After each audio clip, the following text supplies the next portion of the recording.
Olá, eu sou Priscila Andrade, tenho 34 anos, sou uma mulher de estatura mediana, tenho cabelos e olhos escuros e estou vestida com a camisa de cor preta. Sou conteudista do curso autoinstrucional Assistência ao Pré-Natal na Atenção Primária à Saúde. Vamos falar hoje da aula Gestação e Parto nas fases da vida reprodutiva, aspectos culturais, sociais e psicológicos, que se encontram no módulo 1 deste curso. Nesse primeiro slide, temos à direita a identidade visual deste curso, que é uma pessoa gestante, com suas duas mãos sobre a barriga. Os slides que utilizaremos neste vídeo aula, todos têm um fundo em tons pastéis, entre cores amarelo, verde e predominantemente rosa, com alguns textos. Como eu disse, eu sou Priscila Andrade, sou enfermeira, mestre em enfermagem pelo UFPE, residente em saúde da mulher pelo IMIP, fiz especialização também de saúde da família e saúde do trabalhador. Atualmente, eu sou enfermeira obstetra em um CPN da cidade do Recife e enfermeira obstetra em uma instituição de alto risco, que é o Hospital da Mulher do Recife. Também sou docente de graduação e pós-graduação como professora convidada. O objetivo de aprendizado dessa aula é compreender a gestação e o parto e seus aspectos culturais, sociais e psicológicos. A gestação é um período de intensas transformações físicas, emocionais e sociais, moldando a vivência e a identidade da pessoa gestante. Essas transformações físicas estão intrinsecamente ligadas a alterações psicológicas. A pessoa gestante pode vivenciar uma ampla gama de emoções, desde a alegria e a expectativa, até a ansiedade e a insegurança. Essas experiências emocionais são frequentemente exacerbadas por fatores externos, como o suporte social, o contexto familiar e as condições de saúde mental. O impacto dessas mudanças não se restringe ao indivíduo. As dinâmicas familiares e sociais também podem ser alteradas, influenciando as relações interpessoais e a estrutura familiar como um todo.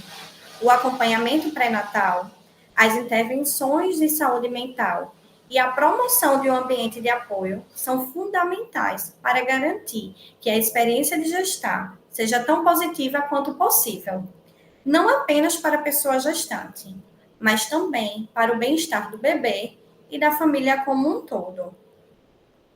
O período gestacional, ele envolve transformações profundas que afetam identidade, autoconceitos, valores, comportamentos e relações interpessoais, gerando uma crise de adaptação. Expectativas sociais sobre felicidade na gravidez podem causar culpa e desalinhamento, enquanto a ambivalência emocional, com flutuações de humor e questionamentos, intensifica o isolamento e o conflito interno. A saúde mental ela é pouco abordada, com relutância em compartilhar sintomas emocionais, porque normalmente a pessoa que está gestante, ela deveria sentir feliz. A sociedade impõe uma felicidade com a gestação, já que este seria um presente, mas essa não é uma realidade para todas as famílias. É essencial rastrear a depressão e a ansiedade para o encaminhamento profissional especializado, prevenindo repercussões futuras como os transtornos mentais no puerpério. Então, historicamente, a gente conhece a gestação como sendo de 9 meses, né? Atualmente, a gente conta a gestação por semana e ainda divide em trimestres. Então, a gestação ela é para ser contada a partir da fecundação. Como a gente não sabe exatamente em qual momento ocorreu a fecundação, a gente conta a partir do primeiro dia da última menstruação. Então, essa gestação ela dura aproximadamente 40 semanas, podendo chegar até 41 semanas e 6 dias. Essa divisão trimestral ajuda a pessoa gestante a entender melhor as transformações que ocorrem ao longo das semanas, bem como o desenvolvimento gradual do bebê durante esse período. Então, a gente tem a divisão em 3 trimestres, No primeiro trimestre, ocorre a divisão e multiplicação celular, com o início do desenvolvimento do feto. No segundo trimestre, ocorre o amadurecimento dos principais órgãos do feto. E no terceiro trimestre, o bebê ele ganha peso e cresce em tamanho. A portaria 5.350, que institui a Rede Aline, estipula que o número mínimo de consultas seja de 7 e que essas sejam intercaladas entre médicos e enfermeiros, e que é essencial a captação precoce e de forma oportuna, preferencialmente até a 12ª semana da gestação. Esse acompanhamento precoce e oportuno e contínuo permite a realização de exames físicos e laboratoriais para detectar complicações como diabetes e hipertensão, dentre outras complicações que podem surgir na gestação. Os exames e consultas regulares fortalecem a prevenção dos riscos e garantem o monitoramento adequado da saúde da pessoa gestante e do bebê durante a gravidez.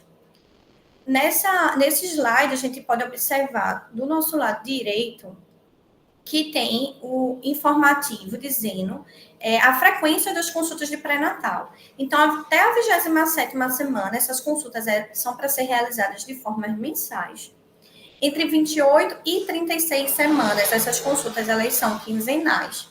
E a partir de 37 semanas até o parto, essa consulta ela deve ser realizada de forma semanal.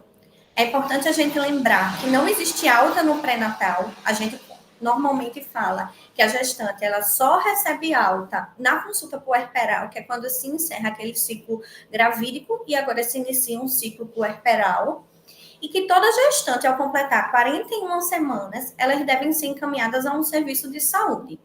Não necessariamente para uma cesariana, que erroneamente a maioria das pessoas gestantes, elas chegam na maternidade dizendo que passou do tempo do bebê nascer, que por isso que o médico mandou, a enfermeira encaminhou ela à maternidade para uma cesárea. Essas pacientes, elas serão avaliadas quanto ao bem-estar físico, tanto da pessoa gestante quanto do feto. E aí, se possível, de acordo com sua situação clínica, esse parto ele deve ser induzido na maioria das vezes. Isso é em comum acordo entre o profissional que atende essa paciente e a paciente quando chega ao serviço. No primeiro trimestre da gestação, que vai até a 14ª semana, então até 13 semanas e 6 dias, no primeiro mês da gestação, ocorre logo um período de adaptação para a pessoa que está gestante, assim como para todos os familiares, né? Então, tem diversas mudanças, tanto no corpo quanto nas emoções. Então, nesse período, ela pode se perceber um pouco mais sensível, com os seios mais inchados, crescimento e endurecimento da barriga, além de um olfato mais apurado, resultando em enjoos, náuseas, dores de cabeça e instabilidade emocional, provocada pelas alterações hormonais, que durante a gestação podem causar estresse, irritabilidade, falta de paciência. A gente normalmente fala que a mulher gestante, que a pessoa gestante, ela fica mais irritada mesmo, fica menos paciente. Isso se deve às alterações hormonais. Nos primeiros meses, o bebê ele começa a se desenvolver, então seus órgãos vitais eles estão em pleno desenvolvimento. E durante o primeiro mês da gestação, o embrião, embora muito pequeno, como um grão de arroz, já começa a formar todo o seu sistema nervoso. Uma alimentação adequada e rica em nutrientes e vitaminas é crucial e essencial para o desenvolvimento saudável da placenta e do bebê. No segundo trimestre, que se inicia com a 14ª semana e se completa até a 20ª semana e 6 dias, o feto ele começa a crescer significativamente e características anatômicas elas começam a ser mais visíveis em ultrassons. Este período ele é marcado pelo desenvolvimento dos órgãos e sistemas mais complexos do bebê. Estruturas faciais e membros se definem melhor, permitindo uma avaliação detalhada do desenvolvimento fetal. Movimentos fetais, eles são mais perceptíveis, fortalecendo a conexão emocional entre o bebê e a pessoa que gesta. enquanto o sistema nervoso do feto avança significativamente. Então, a partir de 24 semanas de gestação, o feto ele tem maiores chances de sobrevivência em casos de parto prematuro. A pessoa gestante pode sentir menos enjoos e mais energia, focando no ganho do peso do bebê para a fase final da gestação. Então, o segundo trimestre é aquela fase onde a mulher, onde a pessoa gestante, ela está mais disposta. Ela se encontra com menos sintomas gestacionais e ainda não tem aquele cansaço físico que a gente vai encontrar no próximo trimestre. Então, é a melhor fase para a pessoa que está gestando.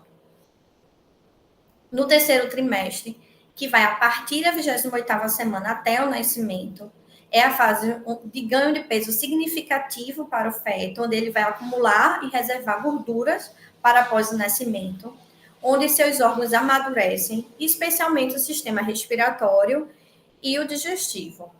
Com os pulmões começam a produzir o surfactante para facilitar a respiração após o nascimento. É nessa fase que é possível a gente observar que o feto ele começa a ter pequenos soluços. E aí, a princípio, ele pode ser confundido com chutes, mas depois a pessoa gestante ela percebe que é uma coisa bem frequente e repetitiva, que é o pulmão se preparando para o nascimento. A pessoa gestante pode perceber um aumento e intensidade dos movimentos fetais devido à redução do espaço no útero, assim como é importante falar que quando vai se aproximando o parto, já que o bebê cresceu muito, esses movimentos eles começam a diminuir, mas que é importante que ela sinta todos os dias esse bebê mexer. Então, pode haver desconfortos físicos, como dores nas costas, nas pernas, além dos edemas. A frequência das consultas de pré-natal aumenta para poder monitorar tanto a saúde da pessoa gestante como do bebê, focando na preparação do nascimento desse novo membro que está previsto chegar para a família. A gestação e o parto, eles variam entre culturas diversas, entre regiões diversas. E a gente percebe que houve uma mudança daqueles partos que antigamente eram assistidos por parteiras, e aí eles passam a ser assistidos em ambientes hospitalares. Isso mais frequentes em uma culturas do que outras e mais em algumas regiões do que outras. Mas a gente vê uma grande variedade disso. E essa mudança nessa assistência ao parto resultou em uma dinâmica de dependência, em que muitas vezes a paciente frequentemente se vê numa posição de subordinada em relação ao seu obstetra, que não deveria ser. A paciente, ela deve ser a protagonista tanto da sua gestação como do parto. E a escolha da via do parto, que é influenciada por fatores culturais, sociais, psicológicos, por experiências passadas tanto da paciente como de seus familiares, deve considerar a necessidade da gestante e não do profissional que o assiste. No Brasil, as altas taxas de cesárea, tanto no setor privado quanto no setor público, é assustador. Até porque ela ultrapassa a recomendação da Organização Mundial de Saúde, que é de apenas 15% dos partos. Informações de qualidade, desde o pré-natal, são essenciais para apoiar a escolha da via de parto, destacando o parto normal e os seus benefícios, esclarecendo que existem indicações reais para a cesárea e que a cesárea é um procedimento cirúrgico e que ele deve ser muito bem indicado, que ela salva vidas, mas que ela não deve ser escolhida por medo ou por uma experiência negativa de alguém da família ou sua própria experiência negativa. Então, isso deve ser muito bem trabalhado durante o pré-natal pelos profissionais de saúde. E aí, para finalizar, a gente vê que existe uma disparidade muito grande regionais no acesso ao pré-natal e ao parto, afetando diretamente os resultados de saúde perinatal, como a prematuridade e o baixo peso a nascer. Um estudo Nascer no Brasil revela variações significativas na cobertura e qualidade do pré-natal entre as regiões do Brasil, destacando a importância de exames simples como VDRL, HIV, sorologias para hepatite B, C, dentre outros exames, para monitorar a saúde da gestante e prevenir complicações, assim como a estratificação de risco, que não é realizado em todas as áreas nem em todas as consultas. Em regiões mais vulneráveis, a dificuldade de acesso adequado aos serviços de saúde é conhecido como a peregrinação da gestante, e ele é um desafio crítico. A vinculação da gestante a uma unidade de referência para o parto, ela é fundamental. E esse estudo Nascer no Brasil, ele recomenda e sugere a criação de um sistema de referência eficiente e a integração entre os cuidados do pré-natal e do parto, alegando que poderia melhorar os desfechos maternos e neonatais, reduzindo as desigualdades sociais e garantindo uma assistência contínua e qualificada. A gente tem aqui algumas referências que foram utilizadas. Obrigada e um bom curso.